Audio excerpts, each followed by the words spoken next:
Good afternoon, NCRGEA members, and welcome to today's webinar, Navigating North Carolina's Local Government Retirement System. I'm your host, Tom McCullum, and today we'll be joined by Tim O'Connell, NCRGEA's Executive Director, and Jessica Proctor, the association's lead lobbyist. Jessica and her team of seasoned lobbyists represent the associations and your interests in the General Assembly. Before we begin this webinar, I want to go over a few items. The webinar will be recorded and posted in our YouTube account later. Links to that posting will be sent to you as well as posted on our webpage. We'll also send out an email to all of our members with the link and announcement on our social media sites. Each of you has been muted to help ensure the presenter can be heard. For those of you who want to send us questions, we submitted them to Tim and Jessica, and most of them will be answered during today's presentation. If you think of a question during the presentation, please use the Q&A button at the bottom of the Zoom page. We'll try to respond to you during the webinar, but if not, we will read the questions at the end so that Tim and Jessica can respond. And finally, we'll also be posting questions through our polls feature during the webinar that you can answer. We do this to help emphasize important points and help add focus to what we're saying. We're posting our first poll now. We want to know what pension plan you fall under. Choose the pension plan. Sorry about that, folks. All of a sudden I lost my script. Choose the pension system you receive and or will receive from. There's a link to our survey about today's Lunch and Learn presentation in the chat window. This gives you a chance to give us your ideas on how we can make the presentations better and cover topics you want to know more about. We will also be including the link in an email to you later today. So without further ado, here's NCRGEA's Executive Director, Tim O'Connell. Hey, good afternoon, everyone. Thank you so much for joining us today. We've been really excited about offering this topic because we get a lot of questions on it. So it's really great to have you here today. As Tom mentioned, I am Tim O'Connell. I've been the Executive Director for NCRGEA. I'm in my second year. I do serve on behalf of our NCRGEA board. Our current president is Mike Taylor, and local government is something we're very passionate about, and we're very pleased to be able to offer this program. Our board is actually made up of, it's split right down the middle at this time. It is 9 members have a background in local government, and 9 members have a background in state government. So we are truly a representative organization of both state and local employees. The backgrounds on our folks, we have folks from law enforcement on our board, we have educators, we have folks that have worked in city management, county management. So it really provides us with just a wealth of background, and I'm appreciative to their advice and counsel they provide me as I do this job. It looks like what's being flashed up on the screen right now is we have 65% of you all are members of the local government retirement system, and 35% are members of what we call the teaser system. So great to have you both, and glad you're here. Staff team, I just want to give some context and a small shout out to our staff team here. We consist of 6 full-time staff and 4 part-time. We also have a lobby team of 4 contract lobbyists. Jessica is one of the members of that lobby team as well. You know, for this session, I think we've got a few takeaways. And Patty, if you can go to the next slide, please. Thanks. We've got a few things that we hope that you're going to be able to take away from this, but we want you to understand what your pension is and what a pension is in general. There's some really great things about a pension. There's some things that you know, especially in this time of financial volatility, make a difference. So we want you to understand a little bit about that. We definitely want you to know what the strengths of North Carolina's pension is. It is, as you probably heard, a very well-respected and strong system. We also want you to know a little bit more about the scope and management of it. So there's questions often, you know, how does it work? Who makes the decisions and things like that? So we're going to share some on that. And finally, we're going to share a little bit of how the pension system is funded and also the cost of living and bonus policies and things that are related to that specific to the local government system. All right, next slide, please. And we've gone through, we've polled you, so we know, are you an LGERS? Okay. Okay. Are we not yet on this? I think it's the next question, Patty. And the next slide, please. Okay. As simple as we can be on this, because that's where we want to make sure there's a base of understanding of what a pension is. We even have the pronunciation of it. But it's just a regular payment made during a person's retirement from an investment fund to which that person and or their employer has contributed to their working life. So if you were a member of local government, that was the municipality or the county government or anything you were part of. For state, obviously it was with the state. In our system, we'll talk a little bit about how those contributions kind of come in to make the total pot of money we're talking about here. But how about going to the next slide, Patty? So this is just really interesting. So the pension system, when we talk about it, pensions have been around before the time of Christ. So Empress Augustus is actually was the founder of the pension. He needed to rally soldiers, and he found one of the best ways to do it, to attract, to retain, and to motivate employees was to offer them a pension. So when we talk about pensions, this isn't a new concept. We are actually, North Carolina is fairly young as far as a pension system is considered. Started in 1941. But Augustus, Emperor Augustus is actually attributed to starting the pension systems, and they've been around in every variation since that time. So we're talking 2,000 years of history, and what a lot of the research shows is almost the younger the pension system, the better practices they put in place, and North Carolina is a state that has benefited from that. How about the next slide, please? All right. At this time, I'm going to hand it off to Jessica. And Jessica, if you don't mind picking it up here and sharing a little bit more about the LGERS pension system. Absolutely. Thank you, Tim. And it is a pleasure to be with all y'all today. Thank you for taking the time to participate and share in learning more about the LGERS retirement system. As Tim mentioned earlier, historically and presently, North Carolina's pension systems are considered to be among the best managed in the country. And for you, your benefit is protected by both the state constitution and state law. And what that means is that your pension benefit is guaranteed for life. The legislature can't go in and change it. Nobody, the board of trustees can't go in and say, oh, you're going to get $100 less. Your benefit is guaranteed.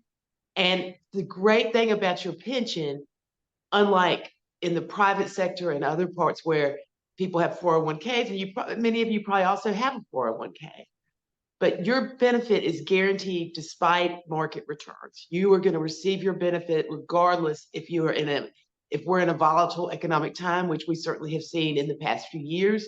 If you look back at 2020, when people that own small businesses were getting very hit by shutdowns and whatnot, your benefit was guaranteed throughout, and you received that stable benefit every month. We can go to the next slide. And these are some of the nuts and bolts I have for you today about actually how the LGERS pension retirement system works. It is much larger in reach than many of us think. There are 900 employers, and these would be public sector groups, towns, cities, counties, participating in the LGERS retirement system. And this includes all 100 North Carolina counties, 429 municipalities. They can vary from large cities like Raleigh on down to smaller municipalities like New Bern. There are 570, I think right now, a couple of municipalities have gone bust and have been taken over by the state, but we have 570 municipalities in North Carolina. So a large majority of them participate in the LGERS retirement system. And one thing also to note, and this is just a little value add, is that there are 366 subdivisions. These are things that you see in your communities, and you know these people. You know your local economic development director. You know who runs the local airport, and so forth. These groups sometimes can be public-private, but they also have the opportunity to participate in the LGERS retirement system, which is a great value in local communities to attract better employees like yourselves into these positions to help with economic development, transportation, and whatnot. And once you participate, it is voluntary participation, but once you decide to come into the system, you are not going back out. So if you do not want to participate in the system, you are not ever going to participate in it, because once you're in, you're going to be contributing throughout the life of that municipality, which hopefully is forever. And let's look at the next slide and talk about what the pension system is actually, its value. So right now, the value of the LGERS retirement system is $31.64 billion.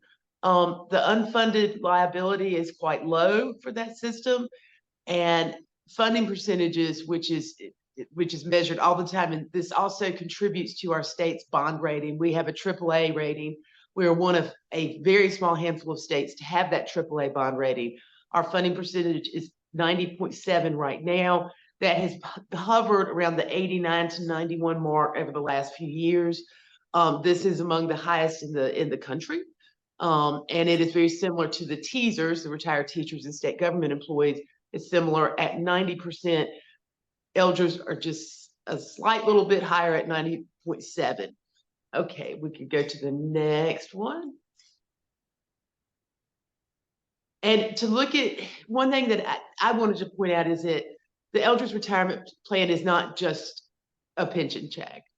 This provides retirement, early reduced retirement, disability retirement, survivorship benefits to current and former employees and participating employees. It is charged through a general statute. That's General Statute 128, Article 3, which I actually have a little bit of.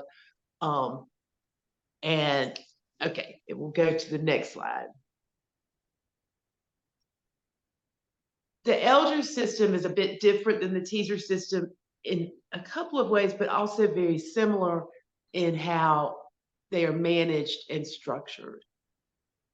It is administered by a board of trustees, which is appointed through the governor, and is chaired by the state treasurer. That is currently State Treasurer Dale Falwell. There is a total of 13 members. They meet quarterly. The governor appoints 8 members, and then to note, oftentimes people, when they think about Raleigh and the legislature and boards of trustees, we think that it's a bunch of people in a back room smoking cigars, but this board really represents government. You have county manager, city manager, law enforcement, local government, a retired government employee, an active member with the rescue squad. So these are your neighbors. These are the people that you go to church with. These are the people who share in your child's PTA meetings. They are us. So, okay, next slide, Patty.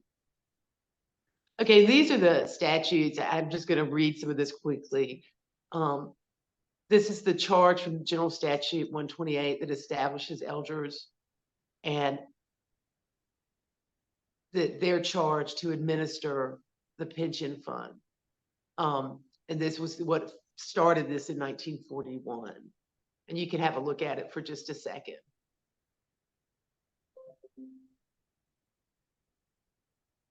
And next, we're going to look at trustee responsibilities, because this goes into some of the discussion about providing bonuses or COLA for retirees.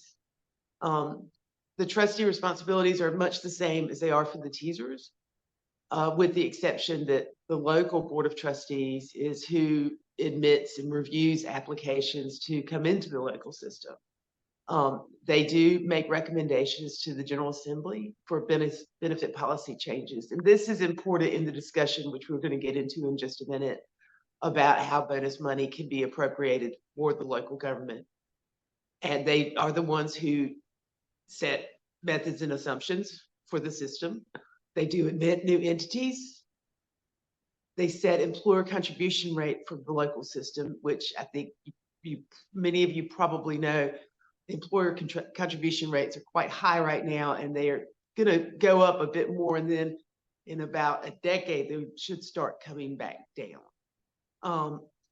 they do now have the ability to appropriate bonuses, but it's within certain parameters. And we're going to talk about these parameters. We've actually, in the last couple of years, have been able to successfully, be able to amend statute to empower these trustees to provide bonus money for local government retirees. And here we're talking about this, the state treasurer is the sole fiduciary for the North Carolina retirement systems. And Tim, I think you wanted to talk about the meaning of a sole fiduciary. Sure. And, you know, one of the, if I'd say one of the largest jobs in government is the state treasurer position. Super important I'd say every North Carolinian. The role in investment management is a really interesting one. So there's the trustees that do the duties that Jessica just shared here. And then there's the investment management policies. And so in North Carolina, the treasurer has a team, part of his team are advisors that advise him on investment management decisions. In every decision he makes, this is just, you know, general language around what a fiduciary, they always put the interest of basically you in front of his own. That's basically what the fiduciary responsibility is. So he has to make sure that, you know, the decisions being made are to the benefit of you as a, you know, a participant in this plan. And that is a role that, you know, our treasurers have taken seriously for decades. And, you know, we can say decades upon decades since the first treasurer took this role on. So it's a very difficult position to be in because you have to make those decisions. And it's an important position as well, because there's so many things that go into investment management decisions. And at the end of the day, there's one person that is responsible for those decisions, and that's the state treasurer. But the treasurer is always making the decisions, and by, you know, by the duties as sole fiduciary, fiduciary has to do that with you in mind first. So that's really as simple as we can make that, but it's can't tell you how big of a role that is. Jess is going to share some slides here in a second, but you'll see how big of a role that is when you see how large our pension system is in compared to others in the country. And I do want to note, to add on to Tim's comments, that the teasers and LGERS boards, the boards of trustees that oversee these retirement systems, do not play a role in investment decisions or strategy. There is an advisory committee that advises the state treasurer on investment decisions, but these boards that are able to make the decision about a bonus are not making decisions on how the money in these funds is invested. Now, on the next slide, in 2021, prior to 2021, the LGERS Board of Trustees could not appropriate or award a bonus to local government retirees. We had that statute changed. I think it went through November. It was like 3 days before Thanksgiving in 2021, and became law on January 1 of 2022. And a bonus was appropriated that month. That was received in October of 22. We are working, of course, to get more money for y'all. The caveat of it, though, is it is within, as was on the other slide, parameters. The COLA for recurring money has to be based on a record of investment gains that actuaries go in and over a period of time, but 3 years, I believe. And these bonuses are tied to the consumer price index, and by the law that was changed in November of 2021, cannot exceed by 4%. And so it is up to the Board of Trustees to decide whether or not we can do bonus money. The legislature does not appropriate local government bonuses or COLA funds. And I think that is it caused a lot of confusion among retirees, where local government's not getting getting bonuses, but state government is, because the legislature will appropriate bonus money. They have not. Now, we have been working year after year after year to try to change this, and incrementally are moving in that direction, but it is a slow and tiresome process that will take some time. So Patty, we could go on and look at the health of our pension system on the next slide. Did we do the poll and the number of systems? I think, Patty, can you relaunch that poll?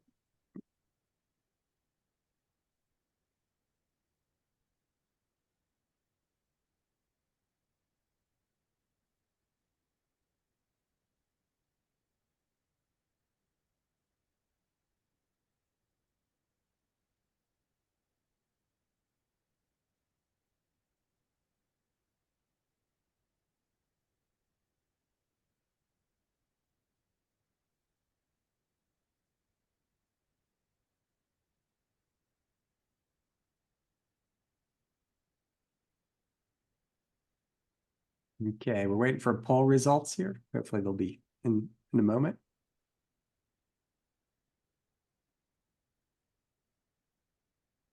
All right. Okay. You see those results, Jessica? I do. Okay. So how about take it from there? All right, we can move to the next slide, please, Patty. North Carolina has 7 statewide public pension systems, and combined is consistently one of the best funded in the United States. We talked about that earlier. It has historically been up to 100% funded since the Great Recession of 2009. All public pension systems across the United States have struggled with funding, and right now only Washington State is 100% funded. But surprise, we have 7 public systems. So the entirety of North Carolina retirement systems is huge. There are separate pension systems for, you've got local government, we've got state government, you've got firefighters, a judicial retirement system, a legislative retirement system. The National Guard has its own system, and the Register of Deeds, they have a supplemental pension system as well. Now, those are categorized, some fall under teasers, some fall under LGERS, but they are all distinctly their own systems. And in all, these systems provide benefits to more than 330,000 retirees and survivors of deceased retirees who are receiving benefits from the pension system. So it is, when you think about your pension, you are part of a large group of people receiving a benefit. There's about $120 billion total in the retirement system. It is, again, the 9th largest in the country. It is the 26th largest in the world. You can have some confidence in that North Carolina has a gem, quite a crown jewel in the crown compared to other states. So we'll look. And then I just wanted, this was from 2022, the next slide is a ranking, and I hope you can see that okay, of states and where they rank in funding. North Carolina in this is at number 9. I've been working on pensions for 8 years now. It has been as high as 5. You're not going to see it fall below 10 ever.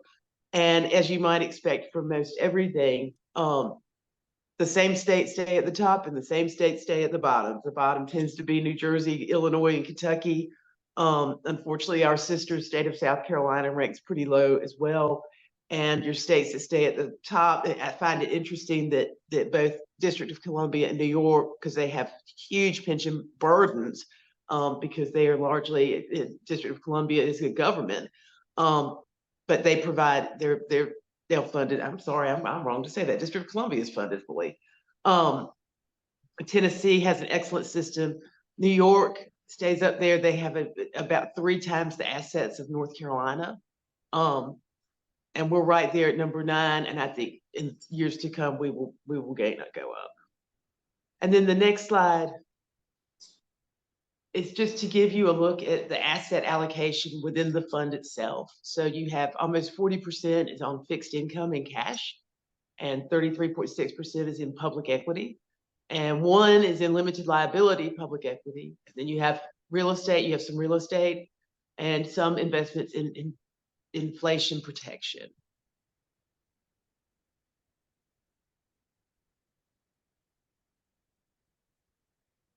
And on the next slide, again, it is a map showing funding. If you see the green, that is the 90 to 100%. We're right on that edge. We're actually, for last year, we should be green now. But you can see it's not many states that are really under 60%, but you do have the same ones: Kentucky, Illinois, Rhode Island, South Carolina. But just wanted you to have a look to see how we compare against other states.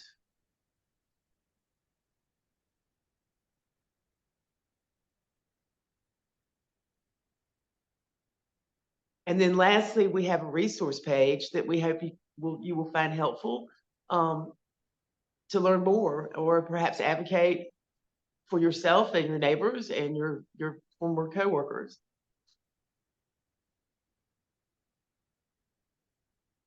And Tim, I'm gonna go back to you now. Sure. I'll share a little bit on this, and then we've got a couple questions, Jessica. So as far as resources, a great way to get started is there's amazing resources on the NC Retirement System site specific to LGERS. Look, if you're interested in, on the COLAs and the governance section's really interesting there as well. So take a look at that site, and that's just a great way. If you're not super familiar with the local government retirement system, there's some good things to get started with there. Next, a lot of the data that we use when we pull, we try to go to like clearinghouse. This is for data. We like unbiased. We just like the facts. So we try to look for data sources where we can find that information. This is the Center for Retirement Research. It's a great website if you're a little bit more data savvy. It's there, but they also have some articles just to read on pensions and things like that. But you'll see a lot of good data that's offered there. And this is if you like good old print, and you're really interested in pensions, there's a kind of a great I call it almost encyclopedia of pensions, but it's U.S. Pension Public Pension Handbook, comprehensive guide for trustees and investment staff.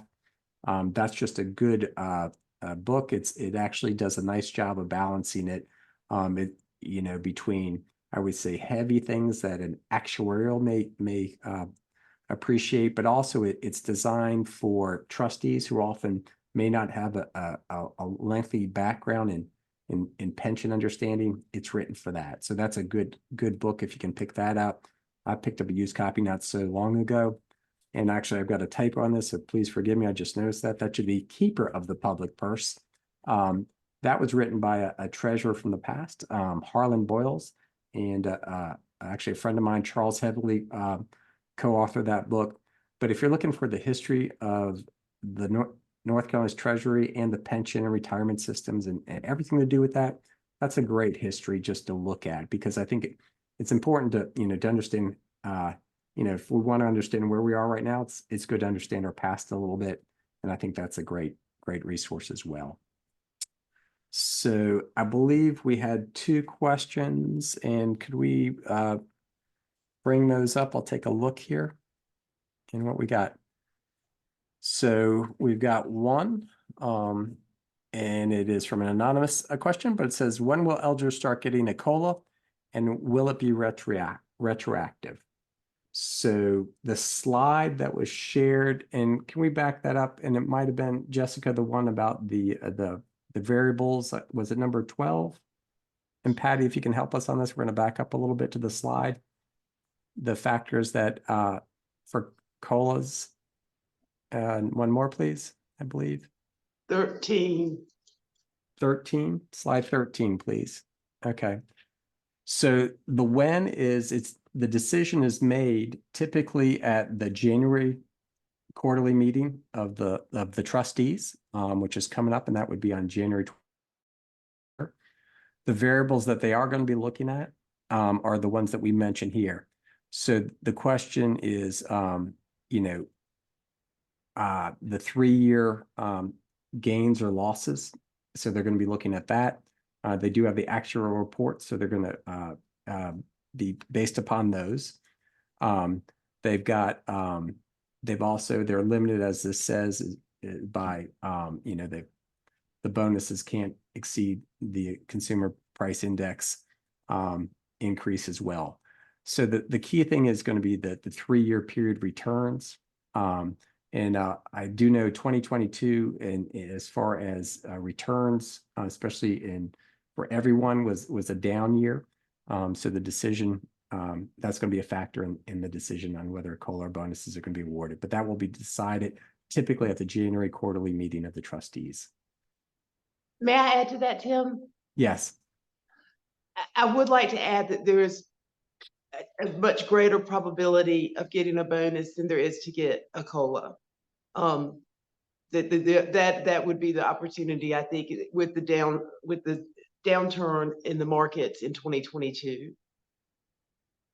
Yeah, it's so the you know, that is the decision that will be made at that meeting and by the trustees. But the key thing on this is what they can decide is mandated by the statutes and the policies for making that decision. So hopefully that's answering your question there. So I wish I could give you the exact date and time on the, you know, when it could be awarded, but that decision has not been made yet. We got a question: when was the last COLA granted for LGERS? And Jessica, can you help? I believe it was 2008. Is that correct? Yes, and Okay. COLAs for both teasers and COLAs, everything froze. In fact, Governor Perdue was governor then, and many even supplemental benefits were frozen when the markets crashed in 2008, 2009. So that was a dramatic shift in recurring money. You do see where for teasers, we have been able to get money out of the General Assembly for them now for 5 years straight. And LGERS got a 2% bonus in 2022. And hopefully we'll see something in the next year or so. But yeah, recurring money, there has been a small trickle, I think, in recurring money. You had the LGERS got, and this is before I started working with it, like a third of a percentage. And then teasers have received maybe 2% recurring over the last 10 years. Yes. So that was 2008. So the Great Recession really did every market pension, plans are still, it's still recovering from that to some extent. So it's, that is a, 2008 was the last one that it was offered up. Okay. And then let's see. I've got some more coming in here. Let me take a look real quick.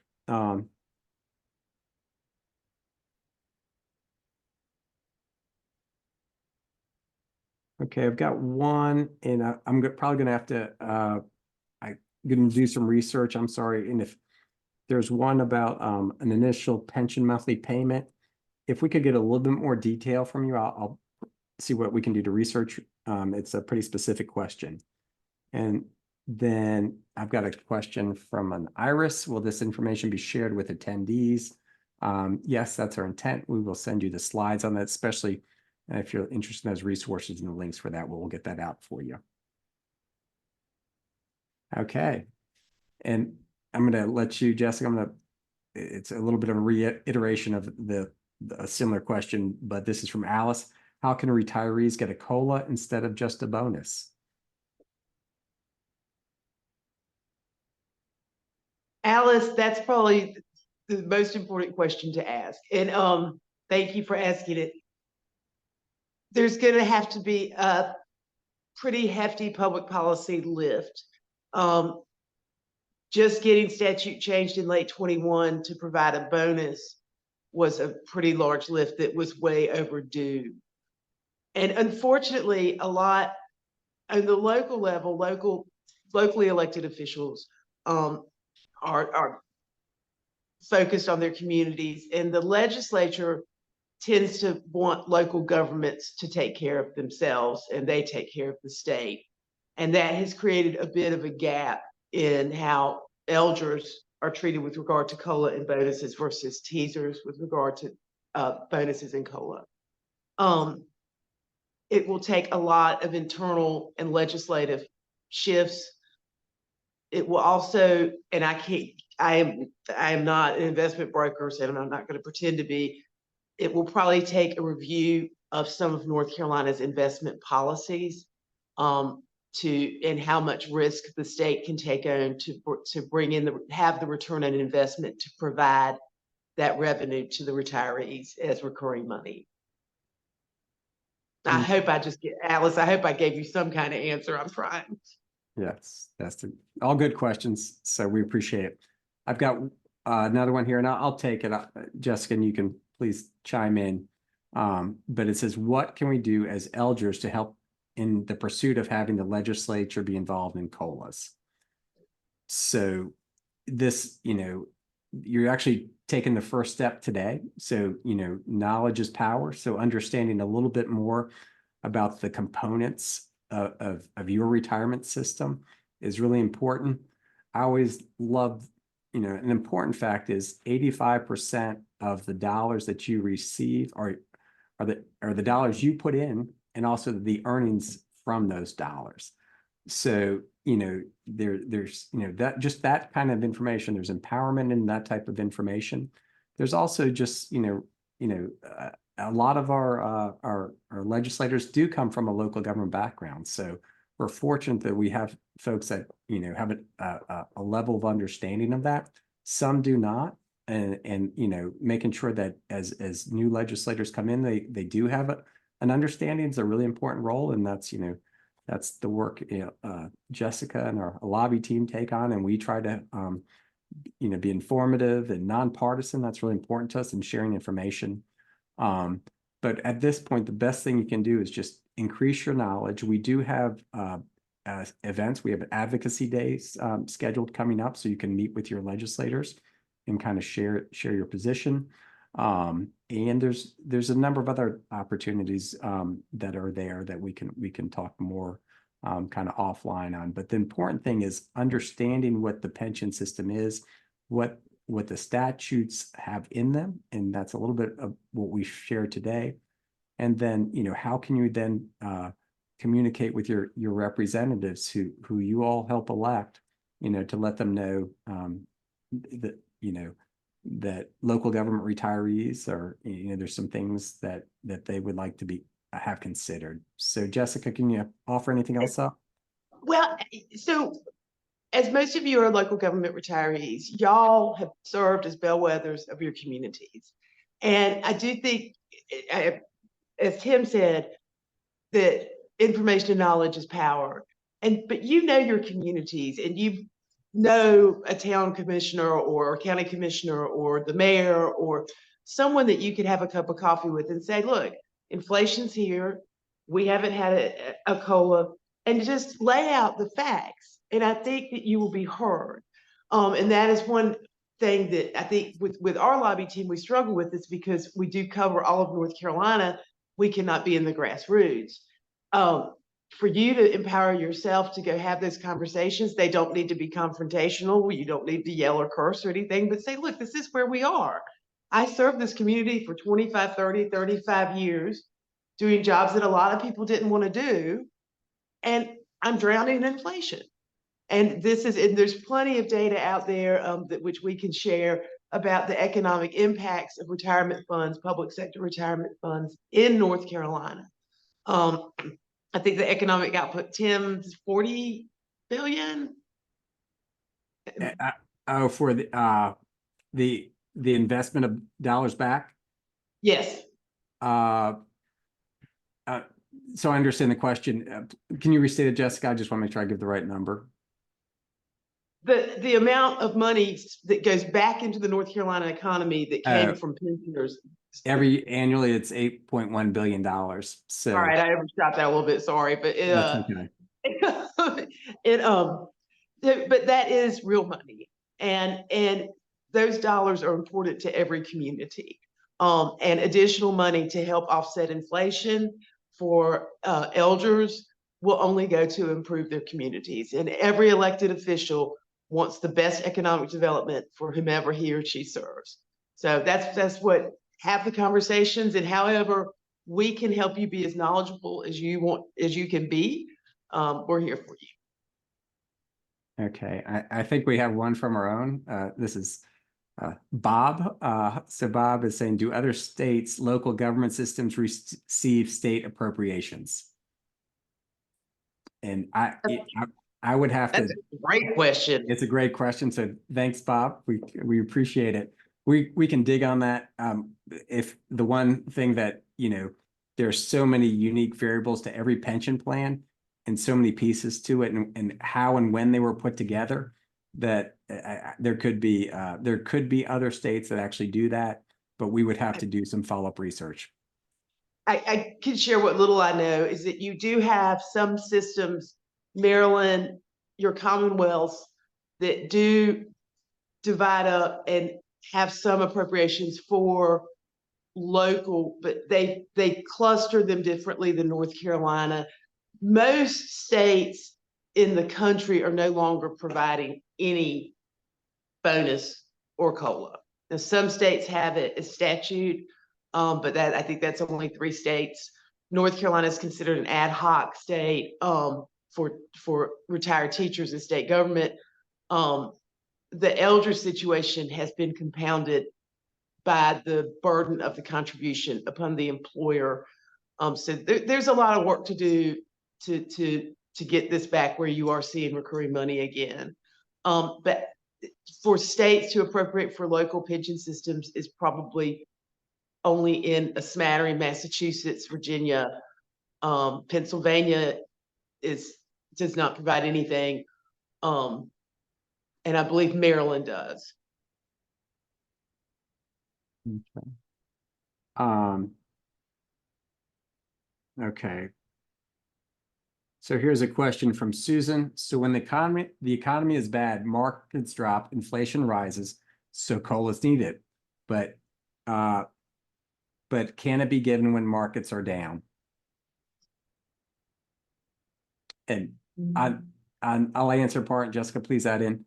So part of the way that this, the pension systems try to deal with this is they do look over a 3-year period. So, markets, that's what they are. They go up and they go down, and they go back up again.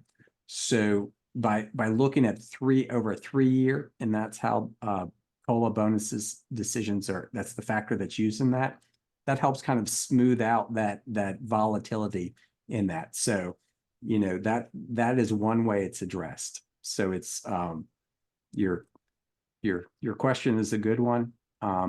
And hopefully that gives you some response to that question. Susan, thank you for that question, because you put it right out there. There is a juxtaposition there, and that the manager of the pension system has to maintain itself enough to make sure that it can provide the benefit for you and the next you and the next generation when they retire. And so, particularly in North Carolina, our investment strategies are very conservative so that they will better weather down markets. But the cost of that is that the system is not taking in the risk to make more money to provide the COLA. So it is a tough situation, because you want the system to be managed in a way that it's going to provide the benefit and continue to provide the benefit of the pension, so that local governments can still attract the best employees they can. But therein lies the rub, that when the market goes down, and it's not North Carolina's fault the market went down, we as a state are doing just great economically, but we reap the consequences of volatile economic times, which is what we are going through now. So that is where I think it goes back to a little more an investment strategy. North Carolina historically has never been a state to take on much risk. The goal has always been to provide a sustained and sustainable pension system so that state and local governments can attract and keep the best employees they can. Okay. Okay. So we've got some questions on CPI and COLAs granted. The data out there, we don't probably need to tell any of you this. The difference between cost of living adjustments and inflation have not matched up. Depending on the time frame you're looking at, I believe, what was the brutal year? Was that 2 years ago? We were running at nearly double-digit inflation for that period.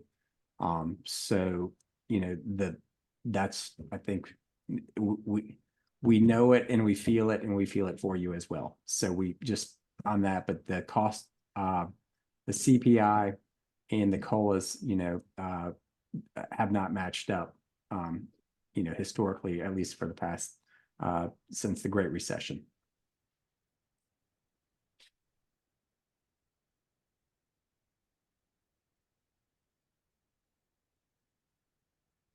Okay. I've got a question from Peggy, and we're trying to answer these because we want folks to understand. So Peggy, you have a question about COLAs, and our current employees made aware that they will not receive COLAs. That's, it's a tough question. By the statutes, in the fiduciary models, COLAs and bonuses are not written into the statutes per se that they have to be delivered at this time.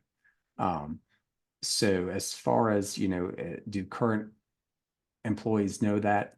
I'm not sure or not, but the way the statutes are written, it's as Jessica mentioned, an ad hoc decision, and it is dependent upon those statutes that we showed earlier, are on the returns, and limited by the consumer price index. But just a glimmer of hope in that is that being an ad hoc state, they have it written out like you saw in Pennsylvania, where it became statutory that there was not going to be any more COLAs. And this went on for 26 years, and they're just today talking about it. There is still opportunity. They have no board of trustees or the legislature has not closed the door in that. So, I mean, I see, as some other states are starting to trend towards COLA or providing pension benefits again, that you really can't say you're just not going to get a COLA because the opportunity is still there. What we need is the return on investment to provide that money. Yeah. And then, Jessica, we've got a question from a Rebecca, and this is asking about, so why don't we define what a defined benefit program is? So when we say defined benefit, we're talking about pensions, pension. A defined contribution is one, typical 401k, 403, things of that nature. So the question is there any indication that, the system would consider defined contributions? And why don't you speak to that in some aspects of that? So there are plus and minuses to both defined contribution and defined benefit. Study after study after study has shown at the end of the day, a person is much better off with a defined benefit than defined contribution. You're much better off with a pension. You're going to be financially much more stable. There has been some appetite to move the retirement systems more into a defined contribution. That appetite has been quelled, I think, in large part. That it is shown that defined benefit is the best as to attract and retain employees. It is the best for the long-term financial and otherwise health of the employees or retirees. So no, I personally do not foresee North Carolina moving further into a defined contribution for Yeah. LGERS or teasers. And yeah, to add on to that, so there's some great research by Pew Trust and some other organizations. They're actually a defined benefit program is nearly double the efficiency of a defined contribution plan. So the cost for the employer doubles when they move out of that, and that seems sort of counterintuitive. But there's certain things in the pension model that actually that are at an efficiency ratio that can't be matched elsewhere. So as far as, bang for the dollar, for both the employee and the retiree and for the employer is the defined benefit plan. So actually, interesting enough, a lot of businesses that had stepped away from them, including IBM, are looking at bringing their pension plans back because they're seeing some of that with it makes more sense now again. So it's a interesting time, sort of a slight renaissance for pension plans. Okay. Here we go. I got a good one. So may we have some talking points with actual statistics to take to our local mayors, council members, etc. So we are happy to do that. So some of those resources that I put out there for you are a good start. And if you don't mind reaching out to us, we can give you some more specific ones. But we can work on putting a fact sheet together on these things as well.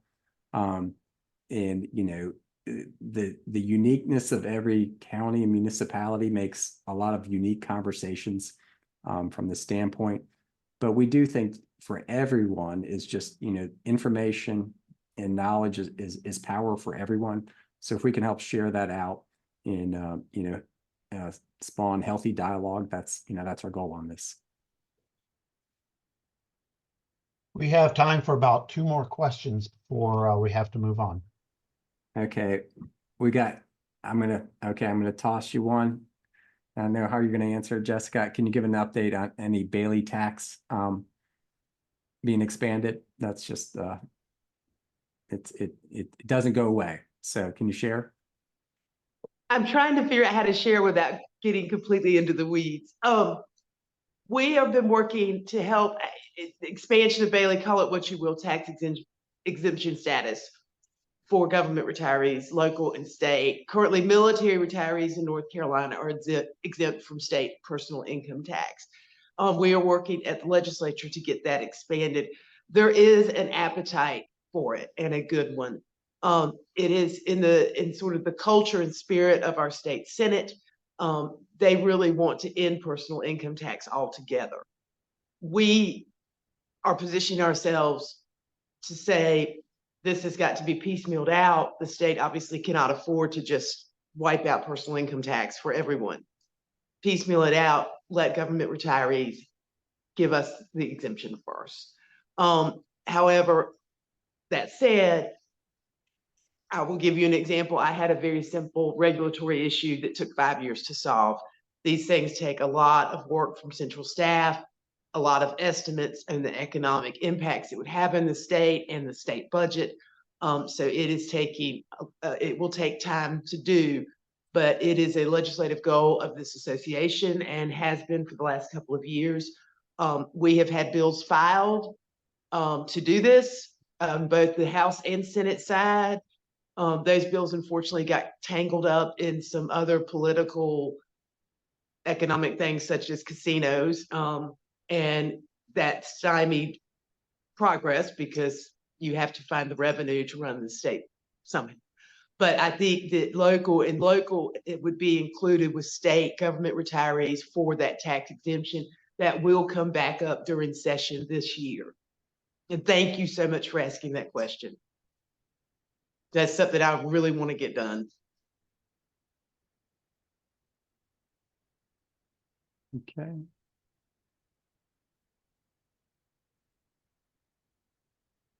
All right. And Tom, we actually was great. So thank you everyone for all the questions and input. We got more than I think we can get answered at this time. Tom, is there a way we can capture these folks and make sure we can get answers back? Is that possible? Yes, everyone's questions will get answered back, Okay. but quite a few of you had asked about how can you contact the members of the board and what's the voting history, items like that. And so Patty, if you go to the last slide, please, number 15, I believe it was. And you and everyone keep going. I'm sorry. The resources. Yeah. And so It was on that right one, Right there. Now, in here, if you go up the number 1, North Carolina Retirement System, if you go to that website, in there, you will find all the information you ever wanted about the LGERS system. And this is open for everyone, and it's fairly well updated on a regular basis. So the information is fairly current.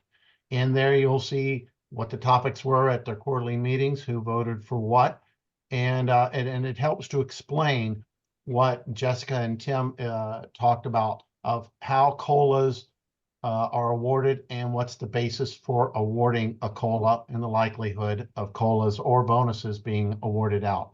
So this is a great resource for information.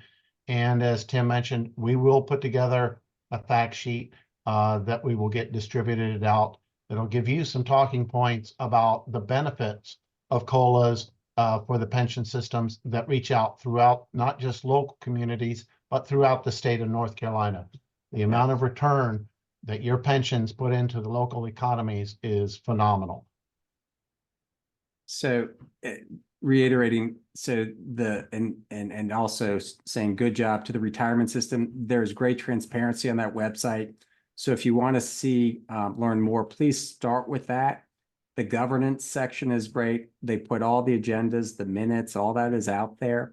So it's a good place to see the reports. There's a lot of things there. So you can look back at the history and also on the agendas for upcoming meetings. There's links there. Someone had asked, are they public?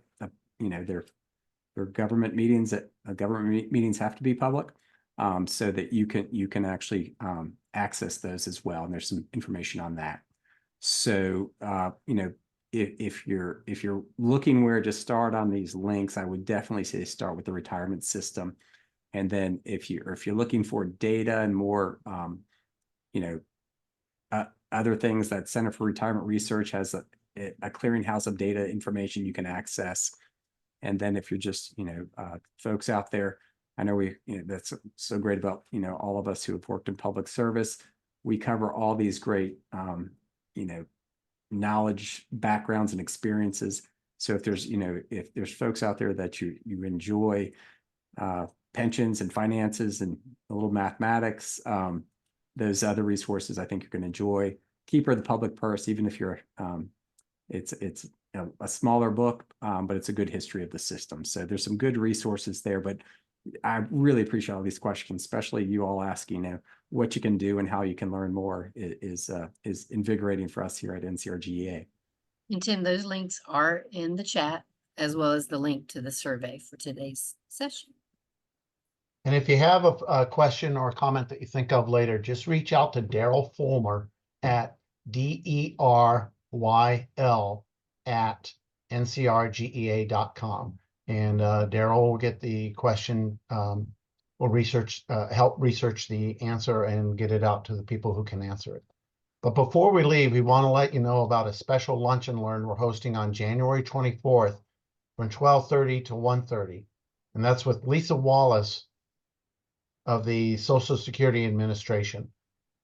She's coming back and giving an encore presentation of what she gave in December, and that's on the changes to the Social Security in 2024. We had a lot, because that was not recorded, we had a lot of people ask, can it be presented again? So that one will be represented on the, excuse me, on the 24th of January from 12:30 to 1:30. You can register for that in an email that'll be coming out to you momentarily. And also, you can register for February's Lunch and Learn, which is on NCRGEA's legislative priorities for 2024. This will focus on what the association wants to get accomplished with the General Assembly when they start to reconvene. That lunch and learn will be held on February 7th from 12:30 to 1:30. Please check your emails for links to both of these webinars, and please sign on up. You'll know you've registered. You'll soon after you hit the submit button, you'll get an email back saying you've been registered. And then we'll send out the links to these to those who've registered the week of each of the presentations. But again, we'd like to thank you for joining us. And as always, the association stands ready to assist you in your retirement. Thank you very much.